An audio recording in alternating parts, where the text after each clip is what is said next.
Welcome back, Cutoffs and Coffee podcast. We are your hosts, as always, James and CT from T3 Performance. This is episode 48. Today on the podcast, we are absolutely blessed to have strength coach Tom Morris. He is the director of strength and conditioning at my alma mater, Indiana University. Tom has done some amazing things in his time at Indiana, and 10 years ago, he actually became paralyzed from the chest down. We talked through that story. He talks about changing his attitude, practicing gratitude, and overcoming adversity to stay in and continue to rise up in his position at IU, as he's doing it so well now, being the director out there and inspiring many people on a daily basis. We talk about his story. We talk about how important relationships are in training and how important it is to have gratitude always in your everyday life. So we know you listeners are going to love this just as much as we loved having this conversation. And today's episode is brought to you by Flight School Golf. This is not your grandfather's golf program. You might have seen some of the teasers out on social media recently of me and CT talking about this program. The program is jam-packed with a gold mine of exercises. It's a phenomenal workout to help you get more rotational, more mobile, lose a little bit of weight if that's your goal, or just get in better cardiovascular shape. That all translates to hitting nukes on the tee box. We can't help you fix the slice, but there are coaches in the program that can. Right. But what we can do is help you add 30 yards to your drive so you can start talking shit to your friends about how hard you hit a golf ball. And if you like what we're doing on the podcast or on the Flight School Golf program, you can subscribe to the YouTube channel. You can follow us on Apple or Spotify, share, comment, let us know who you want to hear on the podcast. We will try our best to get on with them and have great conversations. So without further ado, here it is, episode 48 with Coach Tom Morris from Indiana University. Enjoy. Coach Tom, welcome to Cutoffs and Coffee. We're so happy to have you. How are you doing today? I'm doing phenomenal. I'm honored to be here. Excited to talk to you guys. Yeah, we've been excited to have you. We took a couple weeks off. I had some life things come up. I bought a house. I got engaged. A lot of stuff was going on, but we knew when we came back that we really wanted to have a guest who James and I both looked up to immensely, and who was preaching some of the same stuff we were. So I'm so grateful we were able to have you, and I'm really excited to dive into this conversation. But let's get started. Before we get into your story, let's knock out a couple questions so we get to know a little bit more about you.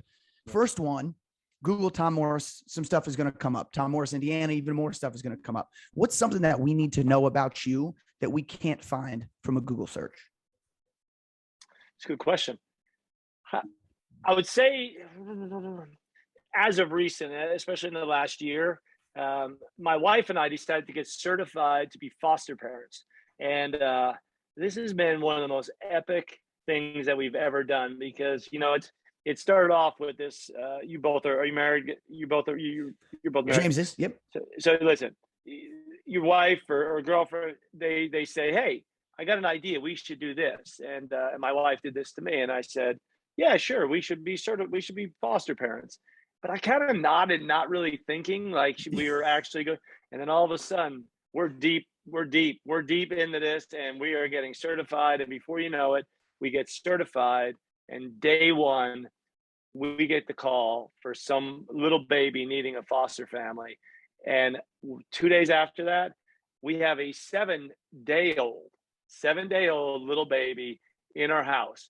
2 parents, 2 people that don't have anybody besides a dog. We didn't even have a car seat for the little guy. And we went on a scavenger hunt of just getting everything together. But we have had now multiple kids come in and out of our house. And it has been just the most rewarding thing that we've done up to this date. It's been absolutely incredible. Oh, that's unbelievable. I just saw my screen. My jaw was on the floor, so I had to kind of pick it up there. So I apologize to everybody watching on YouTube. That is so cool. Most people have 9 months to prepare. You guys had what, 9 hours, it sounds like? 9 hours. It's 24, in all fairness. Maybe it was 24, but 24 hours of just literally trying to get everything together and getting it all in and then coming home.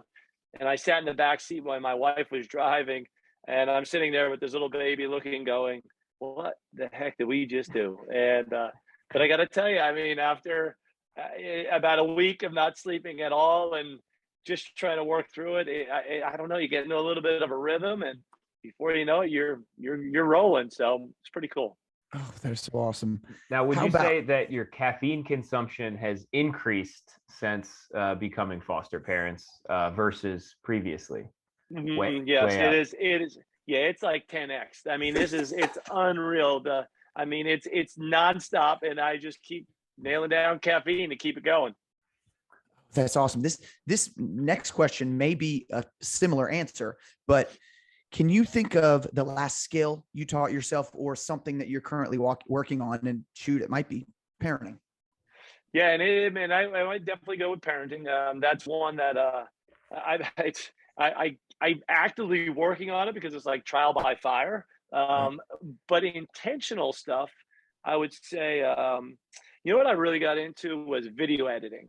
I had no idea. I got into this whole Instagram, TikTok world, and it is so much fun to take a bunch of different clips and just kind of put it together and tell a story. It's kind of a neat way to articulate a message or to tell a really cool story. So I've been doing a lot of that. I've been learning how to use iMovie and then Adobe Premiere, and it's been pretty cool to be able to put together those stories, both from different like the foster family stuff to actually stuff in the weight room with some of the athletes. So pretty cool things. Yeah, that's great. We've worked with a couple of athletes who now are pursuing that as a career, and it's so cool to see what some of the guys are doing. I mean, that wasn't even an option when we were in school, and now people are making some good money doing it and enjoying it. So let's get in your story. Tell us, catch us up to speed. Who is Tom Morris? What do you do? Where are you at? And catch us up to where we're at today. Yeah, so Tom Morris, director of strength and conditioning at Indiana University. I get to work with 15 incredible strength coaches. We work with over 700, and I think we're at 750 athletes. So 24 sports here, everything from football to your field hockeys to golfs to you name it, and we got every athlete in between. I'll backtrack a little bit how I got to this point. Graduate, grew up playing football, Northeast Pennsylvania. When football was all said and done, it put me on a path to for this quest to still be around sport, and I was at Penn State at the time, and it was a natural transition to just stay in the weight room and just start doing the things that I loved, and that was lifting weights to get stronger, both physically, mentally, and that showed me a profession of strength and conditioning, and so spent the rest of my undergrad there, and then grad school. Went on to become a director at LaSalle University in Philadelphia. From there, came out here. It is now 17 years of being out here at this university, which is it's kind of unheard of. I mean, most people are at each university for just a little bit of time or even in different settings. But I'll tell you what, we ended up in Bloomington 17 years ago, and it's quite a community. It's quite a great place. So spent the last 17 years really just kind of busting my butt to get to a point where I started off as an assistant strength coach and then slowly just kept building up on there, and then became the director about 9 years ago. My story has a kind of unique twist to so many of these things because I was the athlete. I was active. I demonstrated myself. My way of life was movement, and then about 10 years ago, I was involved in a mountain bike accident. And that's where the story really gets interesting because that mountain bike accident, I suffered, it paralyzed me from the chest down. And I use a wheelchair now to do the same things as I was doing before, but obviously having to do it significantly different. Do you feel comfortable kind of rolling us through that, talking us through, it was May 17th, I believe, of 2012. And it was, I think, a year maybe or two before that, I was actually competing in a sprint triathlon in Eagle Creek in Indianapolis. And I was on the bike after swimming, I mean, almost to drown in the open water. And it was just something I was doing kind of to break the monotony of just training for football because I was still playing college football. And I'm on the bike, I'm riding, and I hear somebody come up on the left. And so I get over to the right side and I see, and Coach Tom goes flying by me on the bike, flying by me. And at that moment, I remember thinking, because we had two strength coaches who and obviously no disrespect to them, did not do what they had us doing in the gym. And I always remember thinking, like, how is this guy telling me what to do and, screaming at me and moving me through this gym, but I never see him do it. Right. I saw you take off by me in the sprint try, and my level of respect, not like I didn't have any respect, but it just shot through the roof. I thought, oh, this guy's the real deal. Right. Like competitive athlete on the bike, again, flying by me. And so since then, and you were already at Indiana at the time, since then I've kind of followed your journey, and I know how into the physical part was. What was, take us through that moment, May 17th, talk about the wreck a little bit, and, kind of fill us in on what was going on through your mind, understanding that what I do is move. Yeah. And now I don't really have the opportunity to do that as much. Yeah. So I'll frame it based off of a lot of what you just said. Excuse me. So my whole life, I played football. I love being active, love being around, just sport and being able to move. So later on, after football was done, I got into triathlons as well. I started racing mountain bikes, and then that led to triathlons. And I would say I went from this like 240-pound, safety that just got bit by what they call the endurance bug.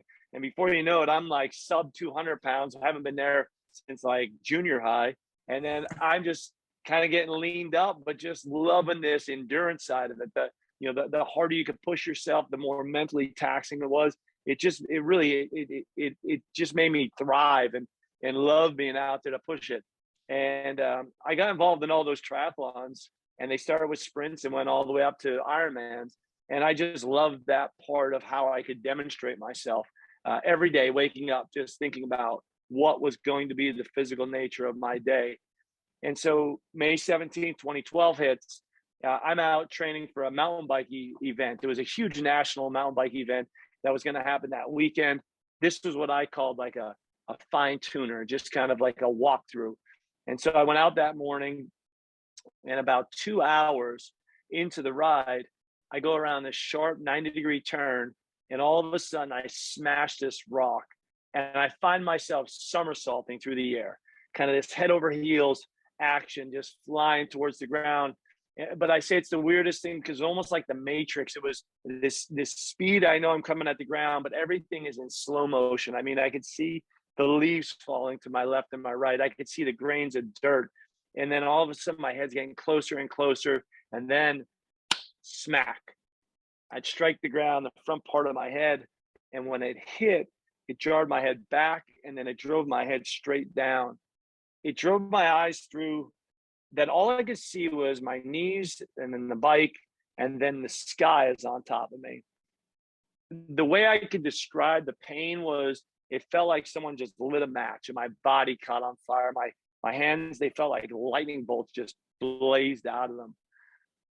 I somersaulted all the way around, and I landed flat on that ground, and the thud of the ground just jarred my eyes closed. And then I just laid there. I laid there, not knowing what happened, not able to move, just laying there. It took, I don't know, 10, 15 seconds. But all of a sudden I open up my eyes and look up at the sky. Sky's this beautiful blue sky, but my body instantly jumps back kind of online, and it starts screaming at me. So your reaction is, the first thing you think about is just to get up. I mean, you guys like football, athletics, you get stunned, you get hit, and your natural thing is like, what the hell just happened? You try and get up. And I reach back to try and push myself to get off the ground, and I just got stuck there. I felt like the only way I could describe it was like I was like suction cupped to the ground. So tried to push, couldn't figure that out, couldn't get off the ground.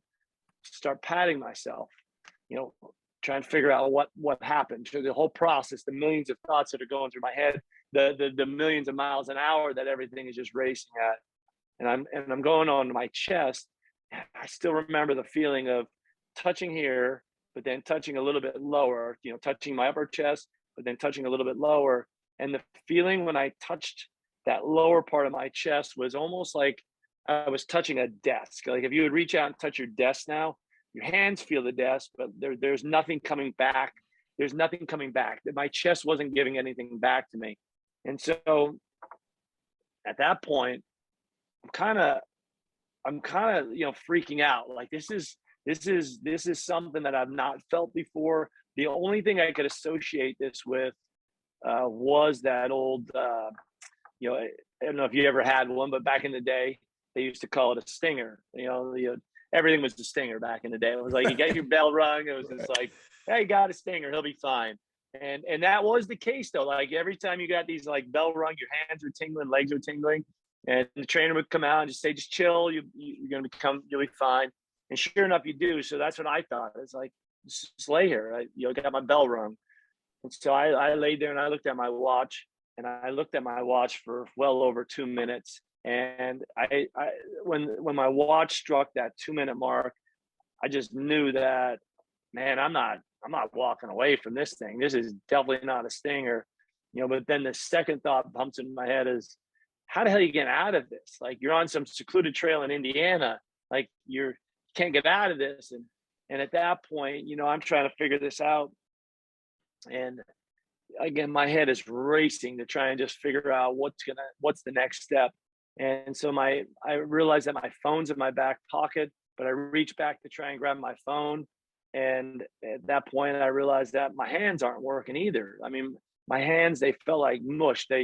When I reached into that basic bike, it's like a bike, the typical bike jerseys. My phone sat in that back right pocket, and I went and reached in there, and I could feel the phone, but my hands were, there was just no dexterity, no strength in them. So when they were touching the phone, they could feel it, but they didn't have the strength to pull the phone out or whatever to make the call. So there I am, laying on the ground on this secluded trail in Indiana with earbuds in, but no way to actually call to get any help. And so, the kicker of this story really comes down to, I end up laying there for over 3.5 hours, kind of 3.5 hours laying on the ground, just stuck to the ground, not knowing what the next part of my life is going to be. Would I see my wife again? Would I see my family? Would I ever get out of this situation? But luckily at 3.5 hours, 2 riders came by. They called for help, and then I was airlifted out of there, and that's when the journey really started rolling. That's when it really began. What are thoughts the first couple days? Is it the first couple days to first couple weeks? Is it, just let me get back to where I was, or I just want to be able to walk into a push-up, or I'm just grateful to be here? Kind of what's the psychology of that process? The process is, it was interesting. It was really interesting for me. And I don't really know why, but when the doctors came in, everybody, we've watched enough movies. We've had enough of the horror stories of doctors coming in, you'll never walk again, you'll never do that. Like, we've all seen it. And that was my reality. I still remember the doctor coming in and saying he's paralyzed. My wife stood to his left, and your husband's paralyzed. He's a quadriplegic. His hands don't work, his legs don't work. You're going to have to be his caregiver forever. And he was as blunt as that. And I remember thinking, like, what the fuck does that mean? Like, why, how? Like, all right. I've seen enough movies. I'll show this guy. But I didn't really have a chip on my shoulder. I wasn't mad at him. I just took it as, this is what he's going to say. But what can I do next? Like, what is my action that I could have coming up here? And that was my thing, is what's the next step here? And the next step was all I was concerned about. And that was a time frame.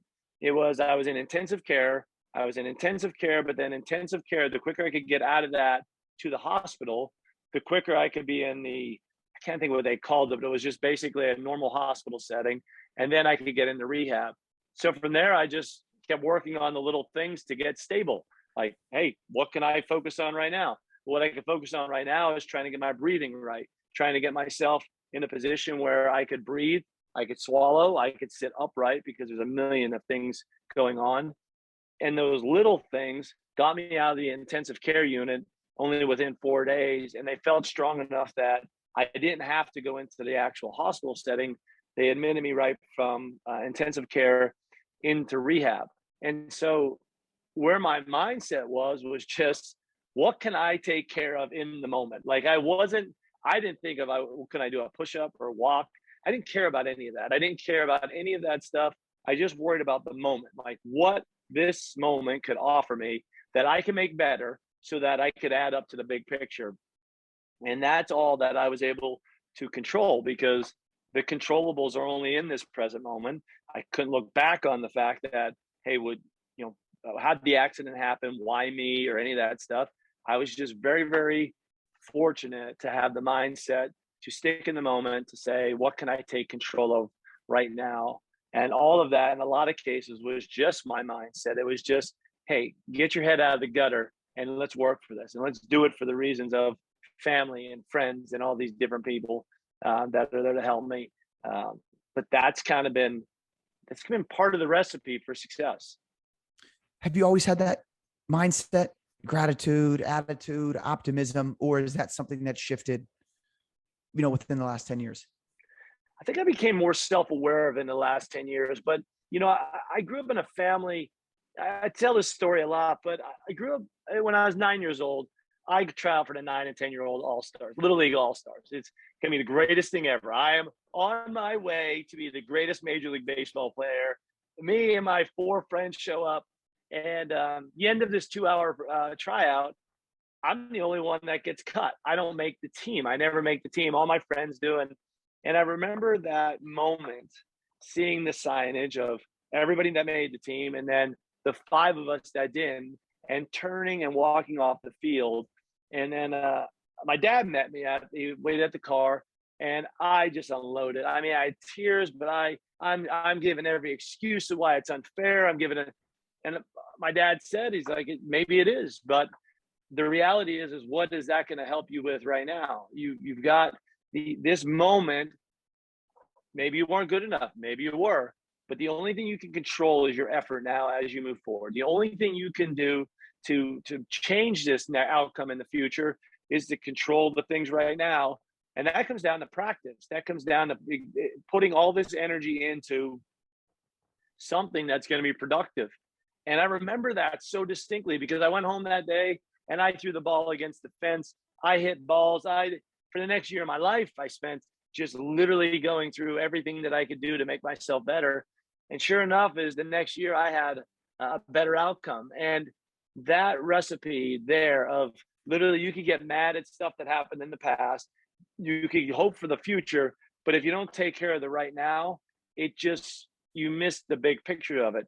And within the present moment, I learned to have a lot of gratitude for the things that I had, the ability to have parents next to me, the ability to have the privilege to throw a baseball and actually practice. It was just something that started at a young age. And I think it got cultivated over the time. But I don't think it was until the accident that my whole entire mindset was shifted from physically moving and just go to like, hey, life is paused for you physically. Now you got to shift into a more mental side of it. And I start getting more in touch of, hey, how do you get through these things? How did you become an all-star when you came back? How did you get through some of the struggles that you had growing up? And my dad died when I was 16. Before, I didn't really think about how I got through it. I just got through it. But when life stopped on May 17th and everything zeroed out for me, I had a really deep dive into who I am and how I got through those things so that I could get through probably the biggest challenge of my life. I want to get into the strength and conditioning stuff, and we will. Your story is just so fascinating, and I think it's so important that you get the opportunity to share all the details. And there are just a couple more things that I want to ask about before we get into the training side. We have been talking since really like the COVID stuff is what made us, James and I were running live workouts through Instagram and Facebook and things like that. And we would always say at the end, continue to practice gratitude. Just one of those things where it may seem like this is the worst day of your life. Continue to practice gratitude. And I've got it right here. I recently got the gratitude journal on Amazon, which is just, and we messaged about it a little bit, which is just, 4 minutes in the morning, 2 minutes in the evening, just write down what you're grateful for, what can make today great. And then at the end of the day, it's, kind of what did you do what were some mistakes you made and all this kind of stuff. And I think it is just so powerful. And it's something that I bring up often in the weight room. So I want to know, Coach, from your perspective, how are you able to take what you just said and put it into words for athletes to be able to recognize and understand and then implement in their everyday training and everyday life? Yeah. So gratitude for me is it's a mindset shift.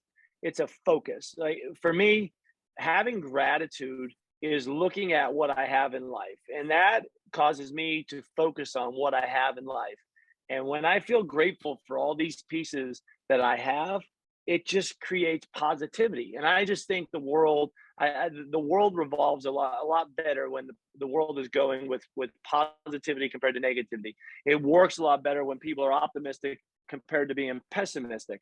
And I think it all stems from gratitude. But gratitude is looking at what you have. So athletes, I talk about this a lot with soccer players. Don't come in and tell me the 50 different things that aren't going right in your life. Don't tell me all the little things that aren't going perfect in your life, or you wish you had, or any of these things. Think about what you do have in life, and let's build off of them. All right. We are very, very fortunate in the fact of so many things we have, but we're always wanting more. And so that gratitude piece is really crucial. But like I said, it's a shift in our focus, and I like to think of it in a way of an analogy of when you go and buy a new anything. So if you've had this happen to you. So you're going to buy a new car, you're going to buy a new pair of shoes, any of these things. You're picking out, you're customizing it. You're going to pick the color of the car. You're going to pick the new interior. You're going to have this thing decked out. This is your car. And the second you drive it off the lot, you look to the right, and all of a sudden you see your car. You see the exact same thing. You're like, how the hell did that happen? And you drive down the road, you see your car again. And this happens with shoes and anything. And this happens all the time. And it's not that everybody's gone out and bought your car. The thing is that your focus now is on that. Your focus is on this kind of car. So you start seeing it in the world. For me, that's what gratitude is. That's what positivity is. That's what the world is, what the world is. It's how we choose to see the world. Do we see the world positively? Do we have gratitude for what we have? Or do we see the world negatively and not ever give recognition to what we have and the fortunate opportunities and what we have in life? Because that is all in front of us. It's just a matter of us being able to see it. So athletes, when you come in the room, be grateful you get to have this Adidas on. Be grateful for being at IU. Yes, you didn't start in the last game, but what you can control? What are the things that you have right now that you can build that positivity off and move forward and get better and make the whole picture gain the things that you actually want to be? Now, being in coaching for a while, and CT, you can attest to this, is, we get to work with teams of athletes, and we see these archetypal personalities, and we have that group of just super positive athletes that we kind of gravitate towards, that are fun to be around. And we put a little bit more effort into that, maybe unintentionally. And then you have the other group of athletes kind of in the middle. And then you have some of those negative Nancy's that just always seem to, be highlighting what's going wrong, just kind of like you were saying, with some of your soccer players you've experienced with. And, as a young coach, I used to think that, like, let me just hey man, what's going well? And they're like, I know what you're doing here. You're not going to get me to be positive. Don't even try. What are some things that you have seen that kind of even just open up that opportunity to have those conversations about gratitude? Because I've done it the wrong way, where I say, hey man, we got to be grateful.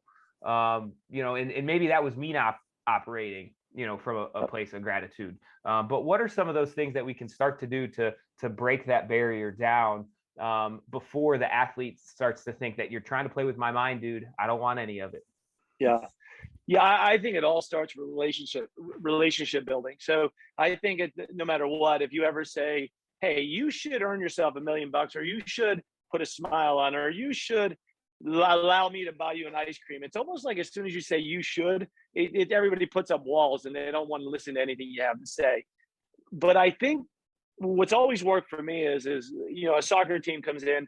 You're having 30 some guys. You're not going to get all positive. You're always going to have negative Nancy in there.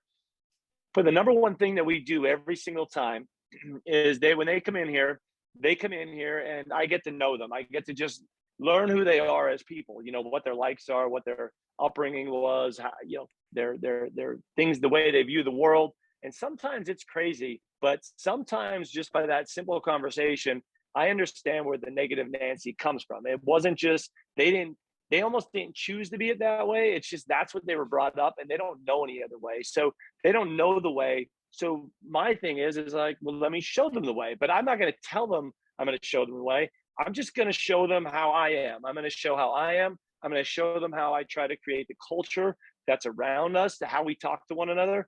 I'm just going to try and demo the way I think the world should be, or the way that I think we are going to get a lot better at. And by that, it's really helped me to create a culture of 30 some guys that when they come in, even young guys as freshmen, that the world is crap, and we have this and that. They can't help but get gobbled up in that structure of gratitude and positivity. Or the ones that don't, they unfortunately don't make it. But I do believe that you can't save everybody.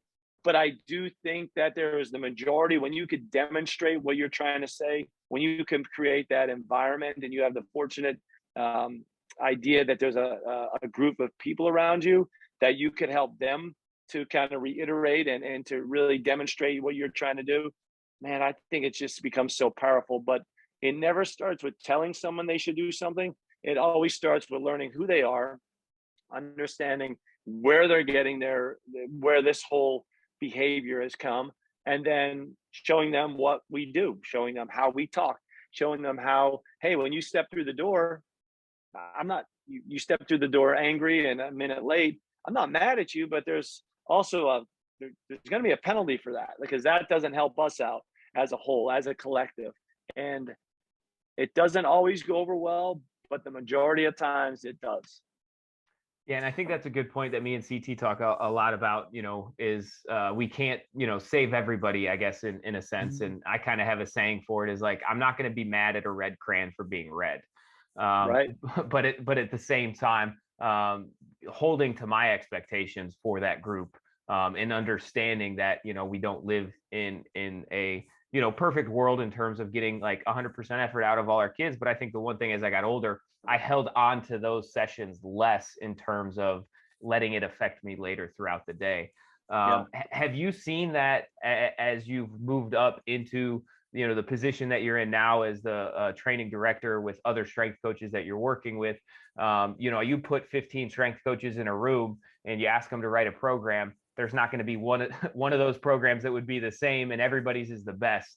How have you kind of used those lessons to help you navigate, your role as a director, working in conjunction with a lot of, highly talented, probably highly intelligent strength coaches that you surround yourself with? Yeah, it's a great question. And I believe in when you allow people to take ownership in their programs, in their creativity, when you allow them to be creative and allow them to jump into their process of designing that program, actually having the interaction with the coach, being able to actually have some time where they're going to fail. The prime example, we're in the middle of right now of having, we have a handful of new strength coaches. We have been consistent for years of not really hiring any new strength coaches. We just have a good retention rate here. But we had a lot of guys. One guy went to Alabama. We had guys go to the Baltimore Orioles. It's been awesome where they've gone, but nonetheless, we have new people. And so as their director now, I allow them to sit down with the coaches. I allow them to take their knowledge. We hire them because they're pros, and I allow them to sit down and actually go through and design the program. Now, what I do is I try to give as much knowledge as I can into the program, but I would rather let them fail at a bad mistake or a bad approach on that X's and O's, even though I told them maybe they should change it, then sit there and make them change it and have them not take that experience for themselves. Because in the macro part of all of this, you can't do anything unless you harm an athlete, which most of our stuff, if you have any common sense, you're not going to harm the athlete. It's just maybe there's better ways to X's and O's in program. But in the macro of programming, one little block, one little week, or one little phase even isn't that detrimental. And so them learning what that mistake is because they goofed up, I believe is an incredible way that they'll learn and they'll change and they'll buy into the overall philosophy of the big picture, the culture that we're trying to create. I noticed that is in our young strength coaches, to the point that you just made. Our young strength coaches go through so much of all the time into the X's and O's and thinking they have all the solutions. Our older strength coaches that have been around for a while spend so much time in the building relationships, more so than so much of the programming aspects to it. All of it blends together, and we all still learn off of one another, because those young strength coaches are learning from us oldies, we'll call it, the gray haired people. They're learning more about, you're holding on there, it's coming in. You got a little bit. A little bit. They're learning more of the relationships part, but I do got to say, with some of the stuff that they bring in here, the X's and O's wise, I learn a whole bunch from it. But all of it becomes organic. All of it is just becoming this incredible environment that you're not judged on, you're not critiqued on. If you screw up, I'm not even mad at you. It's just, hey, let's figure it out and let's make it better on there. But with that being said, it allows people to try something and fail and know that they don't have the hammer that's going to get dropped on them. And with both sides of that, it allows, I think, for a great environment for growth. And at the end of the day, that's what we're all trying to do, is just grow to get better, physically, mentally, emotionally. Just being able to actually get ourselves better each and every day is so important. And that comes from being able to be in environments and around people that are there to help each other and not judge, and just keep supporting. Tom, you made such a great point that I want to echo real quick. You said the younger coaches focus on the X's and O's and the sets and reps and the numbers and what all these look like and the maxes and all this. And the older tenured coaches work on relationships. And I think that is something that is, for some reason and somewhere along the line of teaching strength and conditioning as a major, or reading the books, or going through all this stuff, I think they missed that huge part of training, is the relationship building and the communication. And, how are you able to talk to individuals when you're on the weight room? Because we get young coaches and interns who come out, and that's the first thing. Tell me about this program. Tell me about this program. Well, it's like, well, that doesn't really matter, because this is, wherever we're at in the year, and they play at this time, or they just had a game yesterday, or they play tomorrow, or they, all this kind of, like, that doesn't matter. What matters is this athlete continues to come in and be consistent and intentional, because he knows that the individual who is running a session cares about him. Yep. and wants the best for them. And I don't know why, but I feel like that's missing somewhere. Cause I missed that day in school where they said that, Well, I mean, and this is a topic that we could take the whole podcast on, because this is something that I think the whole system of teaching has missed, from the colleges to all this. Everything really comes down to a lot of objectively based answers. It's like, do this, this, and this, and then you'll get this. And it's all based off the science and everything. But philosophically, it's tough. Everything you just said, how do you build a relationship? How do you get buy-in? How do you do it? It's a very subjective way. How do you measure that? Like the measurement tool is really hard to do. So it's a lot harder to go and teach that and actually quantify that. So I think personally that when we're learning how to be a strength coach, it's a lot easier to find out, like, take a test on, actin myosin and how the body works and all the physiological things that are happening to it. It's just easier to be able to do that, because you could say yes or no. But hey, did you get Jimmy to actually run through a wall for you? Did you, how did you, that's pretty hard to do. It's hard to quantify. And so I don't think you realize that until you all of a sudden you get in and become a practitioner. And then when you become a practitioner and you realize you just had the greatest program, but for whatever reason, Jimmy's not listening to you and not getting any better, even though that's grounded in science and this should be working, but you can't get the effort out of them. And then you start realizing what it's all about. And that's why I think that the longer you spend you need schooling, 100%. You need to know that basic stuff, but you need to get your ass into a weight room. You need to get you need to get around people. If you can't get around people, you'll never be a coach. And all of this stuff, it's not rocket science. It's good science, but it's science that can easily be misconstrued or not. It could work or not work. Even the bad science stuff could actually work if you have someone that actually could sell it and make it progress. It's just an amazing tool. But the caveat of all of this is making sure that you could sell it. It's the coaching aspect of it.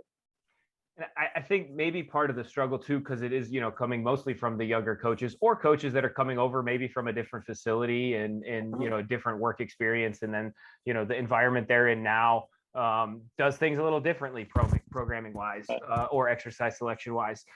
In a sense, it's when we're emphasizing relationships, buy-in, being able to communicate with coaches as well as the athletes, like we're not devaluing the X's and O's that we were taught. But as soon as we start getting into those conversations, it's similar to like our defenses are going up because we're being told that like, hey, let's focus on, the more, being able to show empathy and being able to like actually have deep conversations with your athletes, but still providing good, strength and conditioning. Like we're in a sense devaluing their previous experience with what they've invested a lot of time in research. And they would love to dive into being able to spend more time with that, programming aspect, because that is, their analytical brain being more comfortable as opposed to tapping into something that might not be always as comfortable, which is, sometimes developing those relationships. And a lot of times we see strength coaches coming from athletic backgrounds where they were a weight room guy. Where they excelled in the weight room and showed the analytics from their growth in the weight room. But there's like a disconnect between what happens there with those analytics with like the actual statistics of how many snaps are we getting, how many tackles are we making, how are we performing on the field. And we're not able to bridge that gap because we can't be honest with ourselves sometimes with what got us to either have success or lack of success on the field. I think there's kind of, a trend, at least from the people that we've been talking to, and at least in the company culture that we're trying to influence the young coaches that we're getting, there is a trend that it's more okay to talk about some of these things, and people like Brett B are out there, speaking on the communication aspect of sport. Is there anything that you do intentionally as you're getting coaches into your program to kind of expedite that process, or is that a process that it's just going to take the time it takes to actually build a relationship with the coach, similar to you building that with the athlete? Yeah, there's nothing intent. There's one thing that I was told as a young strength coach by one of our great coaches here, Jerry Yeagley, one of the all-time winningest soccer coaches in the country. And he said, he's like, if an athlete ever comes to the door, and not even an athlete, but a person, if a person comes to the door, you stop whatever you're doing and you have that conversation, no matter how important it is, it does not matter. You have that conversation. And that's one thing that I make sure that all of our coaches are aware of. That's one thing that's a non-negotiable. Like someone comes in that door, you stop what you're doing, and we're going to have a conversation on it.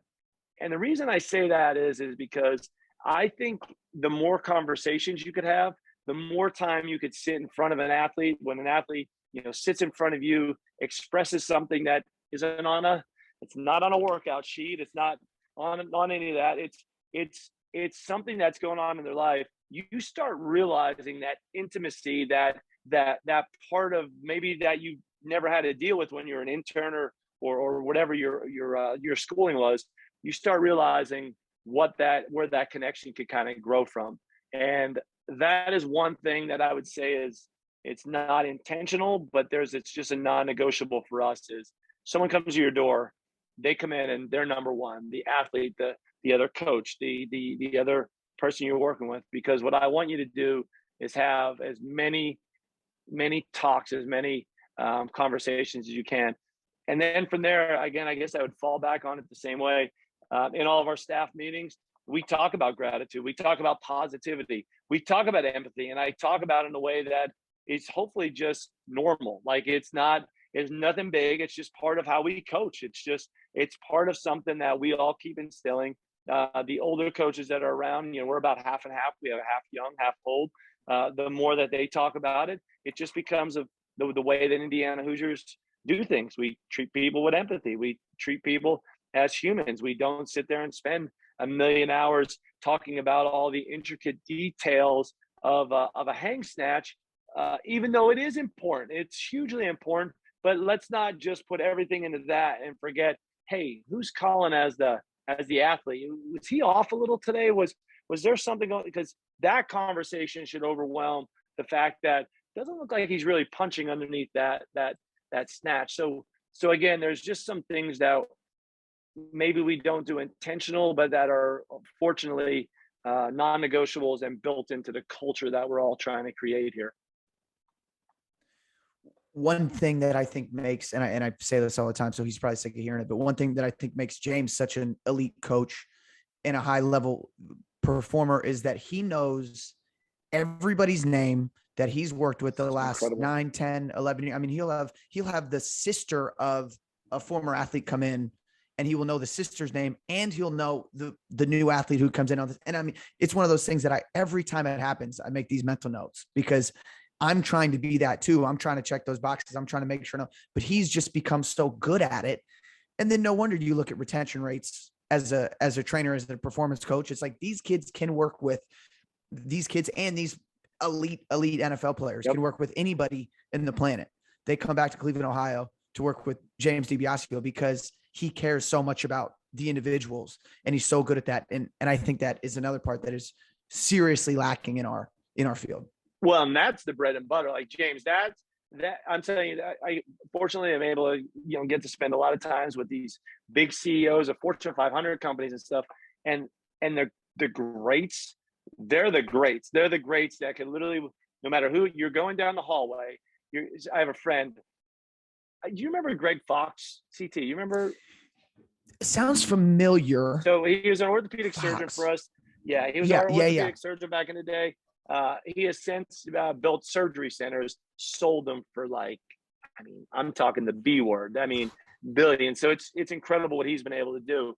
But that guy, as a high performer, we've traveled with him. We've been around. I've been in a lot of his businesses.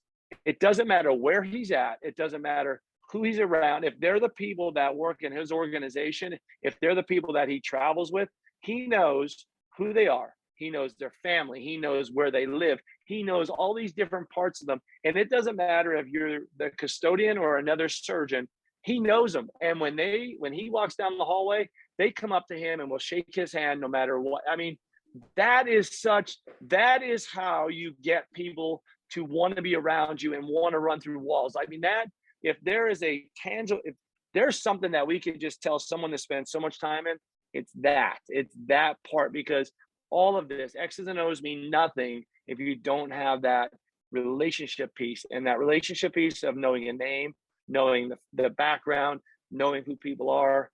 God, I can't show more excitement about how important it is. And it's no surprise. I'm going down a rabbit hole now, but do we know Joel Seaman? Do you ever see Dr. Joel Seaman? Of course. Now, Joel is an intern of ours, and he is completely X's and O's wise.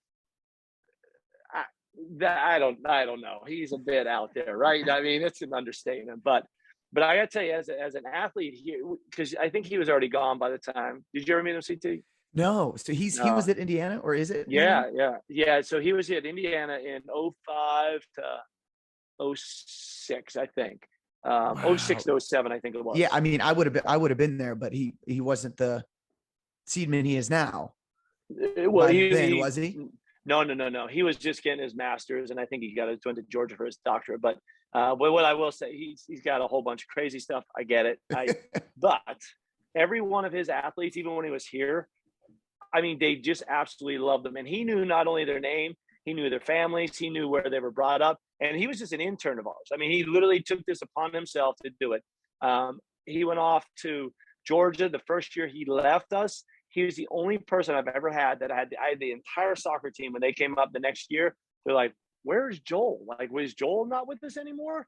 And since then, I know a bunch of his pro athletes that he deals with. They say number one thing is like, the workouts are awesome, but Joel as a person, he just knows people. And I just don't think it's fake. I think Joel literally buys in, and that's what people love.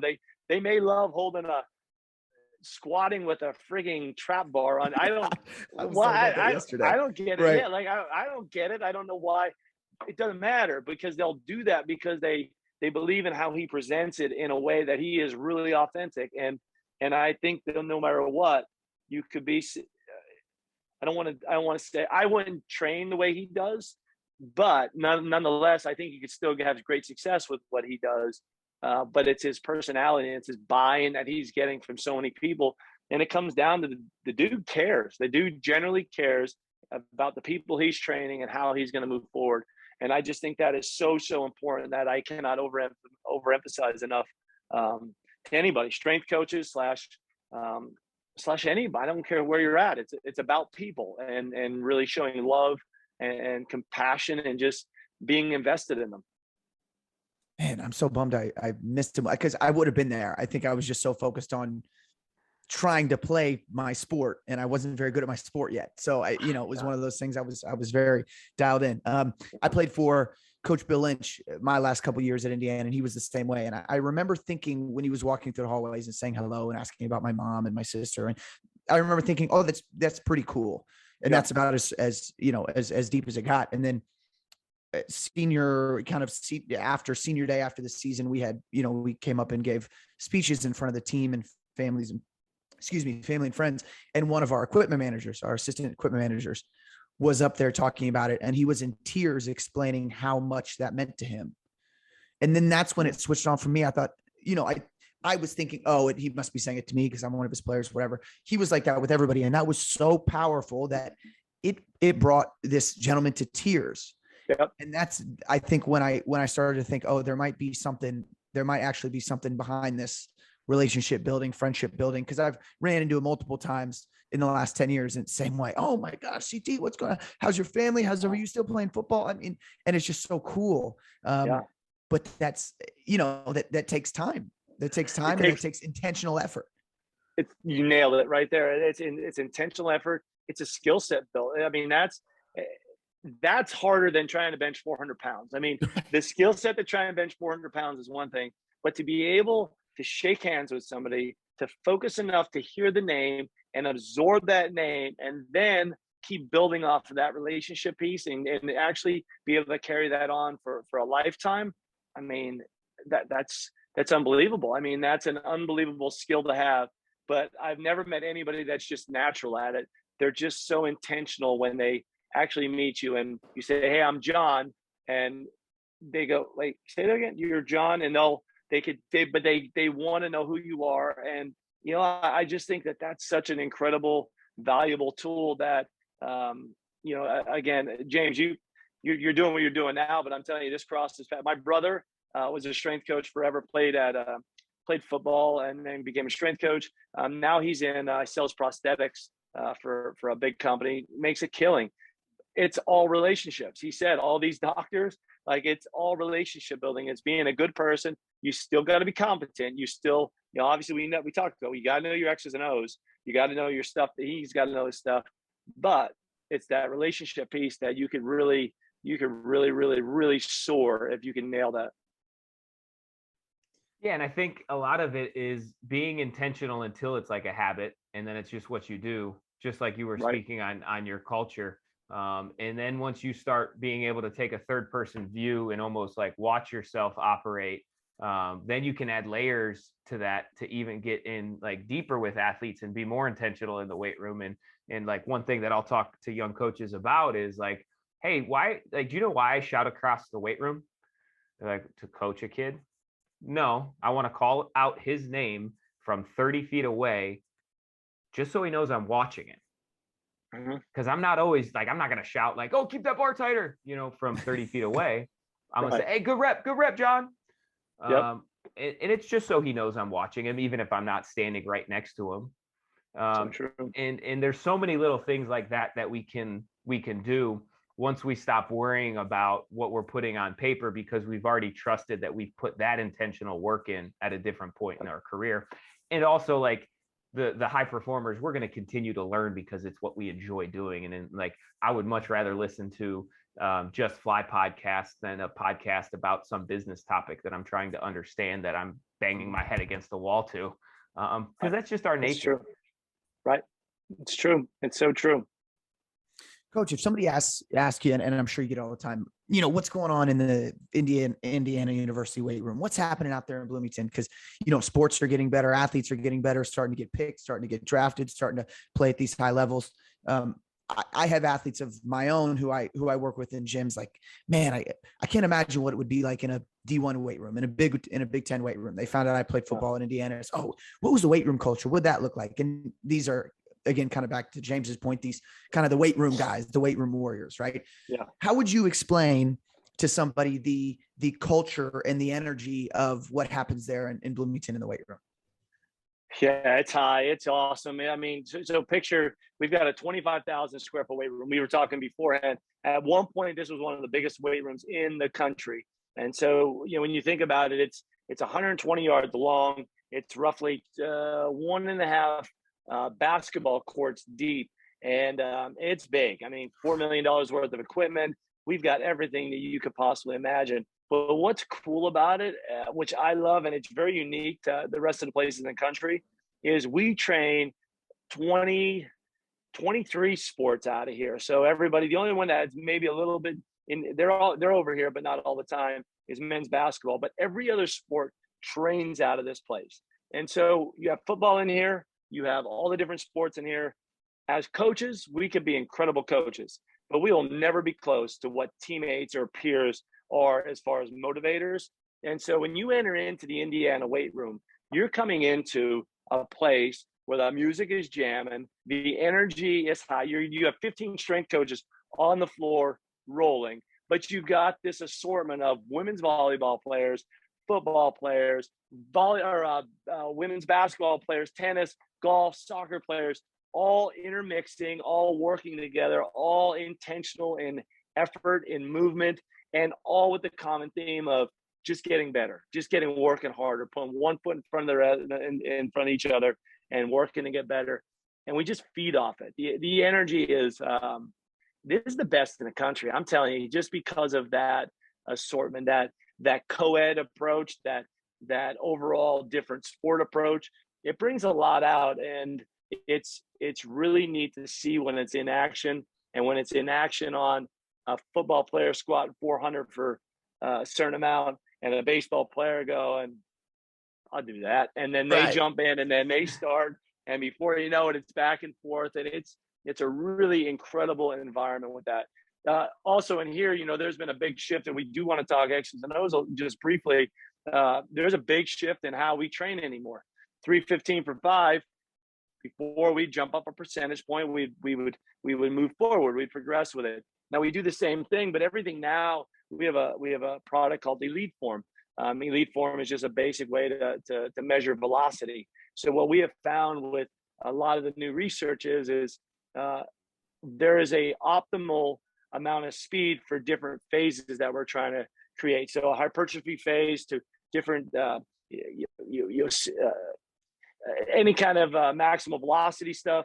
What we end up finding is that certain speeds that we move a bar at will dictate what we're actually getting out of the overall weights that we're moving. And what I mean is that if we could do 315 for 5, but you move them at too slow of a weight, even though we're trying to create a different outcome, well, now we're not bumping you up. Where before we checked the box, you got the weight, now we moved you up. But what we end up finding is that all of those weights or all that programming wasn't crossing over onto the field. It wasn't crossing over onto the court. And what we found is that by being able to dial in the velocities a lot more and making better adjustments better progressions, we have found a much better crossover into the world of the actual sports they're playing. And it's been really, really special for us because it was new for us 4 or 5 years ago. And then when we start really working with it and seeing a full group, a freshman group, go through into their seniors and seeing what that looked like, and you've seen this before, so now seeing it go through with a more of a velocity-based program, it's made a significant impact on the overall level of play that's happening on the fields and courts and everything else. Yeah, we had nothing like that. That's so cool to be able to hear. I mean, we have cameras on every single platform. So you not only squat 315 now, and you get your velocity measured, your biomechanics measured, your mechanics measured, but you're actually getting all of this on video. So you can literally go back and just look and see what that looks like. I mean, it's pretty incredible what we've been able to do as far as the technology part. James, now you don't have to get your phone out and flip it around and video yourself doing power cleans. Now you can just screen record from the screen. Tom, is that the future? Is that where training is going? Is that going to be is VBT going to be in every weight room? Where do you see that going? Yes, I think technology, I'm going to classify it as that. I think there's always, there's a lot of success with VBT. There is right now, but as far as the future, I don't know. I mean, things change so fast here. It's crazy. I mean, like you said, back in the day, we did a lot of machine-based stuff. And then we went back into we actually had a little powerlifting phase. And then a lot of the coaches we had in here did a lot more Olympic lifting phases. Now we're not doing as much Olympic lifting, but we're doing a lot of single leg movements in here, all based off of velocity. And so I think everything kind of, I don't know if it's a cycle right now, but I do know things change so darn fast that it's whatever you're doing, it's doing it at 100%. And I do know that there's a lot of success that is coming from the velocity-based training systems.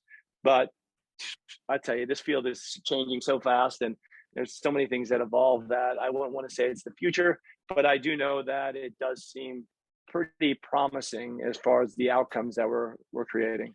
And I would say that there's a lot of crossover if you kind of look at the professional baseball world and how they've adopted technology over the last decade.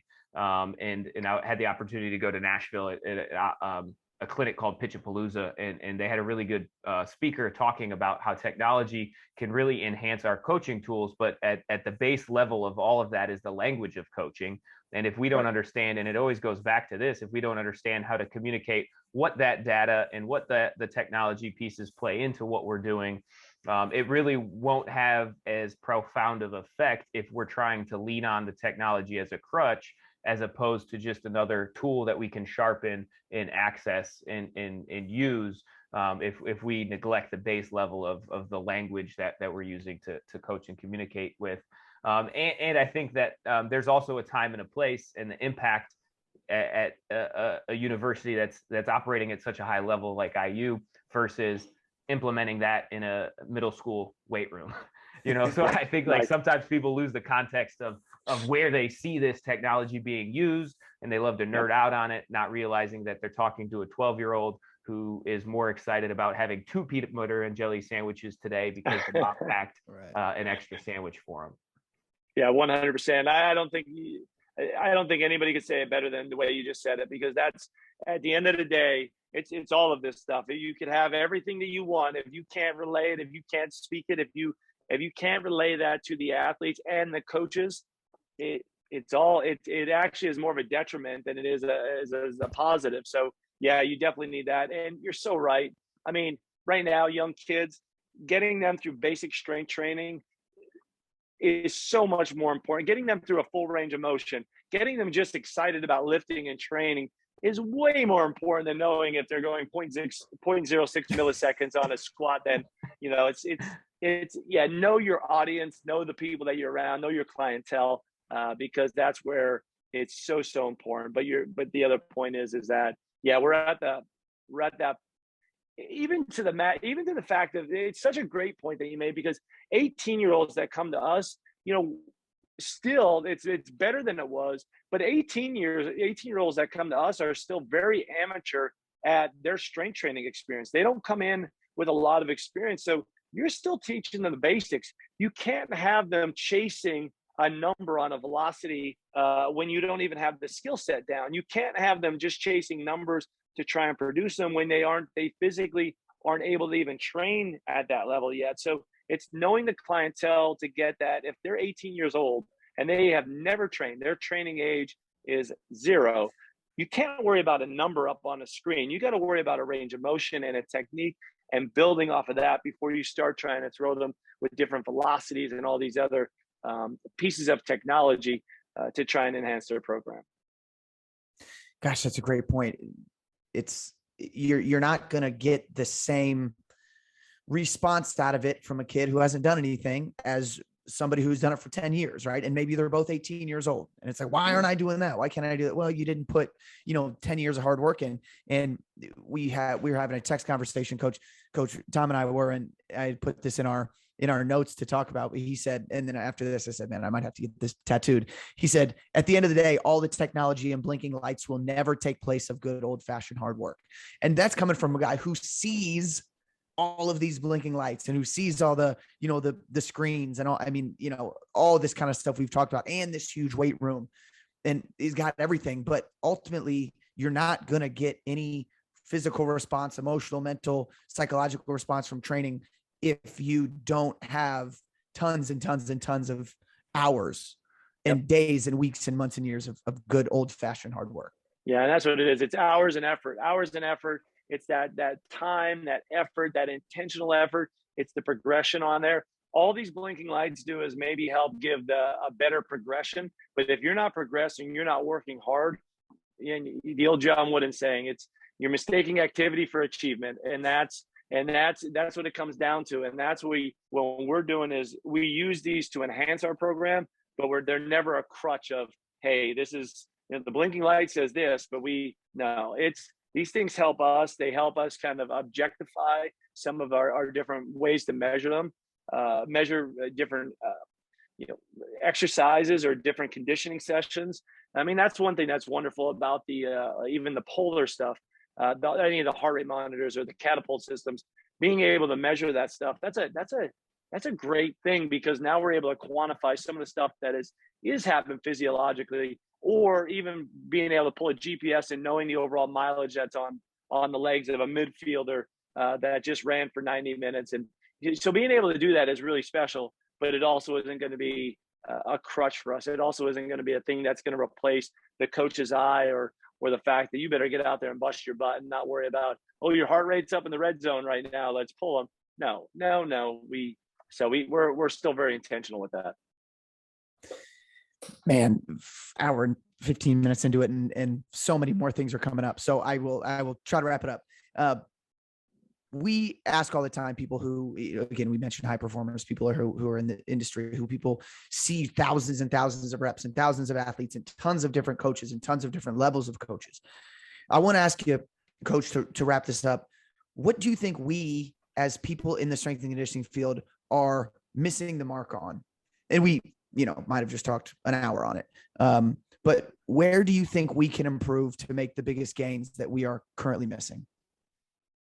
Yeah, I mean, I will go back to, I don't think as an industry, I don't think there's nothing that is across the industry. I think different parts of it, different experience levels hit where I'm going to go with this. And that still comes down to, it's that human connection. It's the relationship part of everything. I think that just by the last hour and 15 of talking to you two, I would say that you two get it. Like, you two would be two people that I'd love to work side by side with and arm in arm with, because at the end of the day, it's about the human part of training another human. It's not all the blinking lights. It's not all the wonderful X's and O's.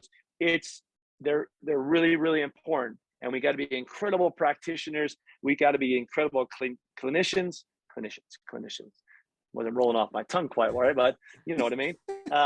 We got to be that. But at the end of the day, we got to be building relationships. We got to be able to spend the time with people to get them to know, let them figure out who they are. Let them, be vulnerable enough to let them know who we are. I mean, that's another part of it is being able to come in here and, I'm not going to spill the beans on my whole entire life, but I am going to tell them some stuff about my story, my personal journey. I'm going to put stuff out on social media that shows me maybe in some vulnerable spots, because I do think it's important for people to see us as humans and not just coaches or all this stuff. They need to see that human, because there's a better connection there. And when that connection happens, man, you could get people. It doesn't matter if you could just have push-ups and body weight squats. You could get someone better by all of that stuff, but you got to get them to believe in who you are as a person. And as I said, I don't think it's something that everything's missing, but I do know that we have a lot of young people that have gotten into the field. This is exciting times.